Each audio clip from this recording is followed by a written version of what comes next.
Hello everyone, and welcome back to Wicked Reading. Today I will be reading Blank Sign Driveway. Author unknown. My neighborhood is pretty rural. There is a nice creek that I sit by sometimes, with lots of trees and foliage. It's a good place to go for my daily jogs. I would always go past the creek and into a more woodland area with another creek, with a miniature waterfall. Also, there was this long gravel driveway with a blank wooden sign on it. I never knew if anyone lived there. I had really enjoyed going for my scenic daily jogs, but I don't anymore now. In fact, I feel pretty unsettled about where I live after what happened. I was once going for a morning jog, and when I got to the blank sign driveway, I noticed something on the ground at the beginning of the driveway. Coming closer, I saw was a crumpled piece of paper. My curiosity got to me and I opened up the paper. If you wish to partake in our gatherings, look for the blank sign driveway. That was all that was written on the paper. It seemed like some sort of invitation that someone rudely crumpled up and threw on the ground. So I got even more curious. I kept the paper in a pocket and continued my jog. The next morning, I couldn't stop thinking about that place. What did the paper mean by gatherings? What is going on in there? I couldn't help but see for myself. I brought my knife just in case shit hit the fan when I went in there. I wanted to be prepared for the worst. I left my house and walked to the driveway, excited and nervous at the same time. Butterflies were flapping in my stomach.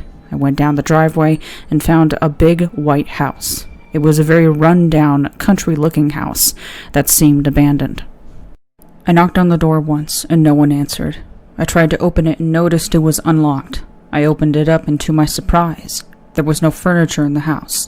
It looked like the house was put up for sale. The walls were white and bare. The house seemed pretty clean, but there were no pictures or objects anywhere. I didn't see dirt, dust, or anything. I found a staircase and went upstairs.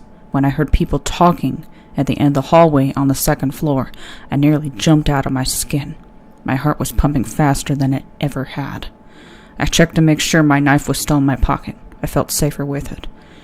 I walked towards the end of the hallway and saw a closed white door. I put my ear up to it to hear if that was where the talking was coming from, and what I heard from that room horrified me. I heard someone screaming and crying. Over the screaming I heard, "You're only making this harder for yourself. Just accept it." My adrenaline immediately kicked in, so I took out my knife and ran into the room. There were people in the room who were not clothed. They were completely naked even though it was barely 20 degrees outside.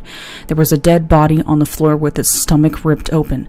The unfortunate man's genitals were ripped off as well. Lying next to the carcass, one of the people were eating at the insides of the body, actually chewing and swallowing as if he were an animal. I wanted to drop the knife and run, but shock glued my feet to the floor.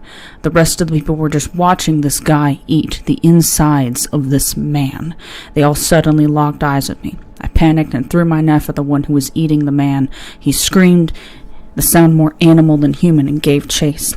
I immediately sprinted downstairs, out the door, down the driveway, and all the way home. What I saw there, I fear, will never leave my mind. It may just have been a bad dream, but all I know is I'm never walking near this place again. The fact that I live right near that house keeps me up at night.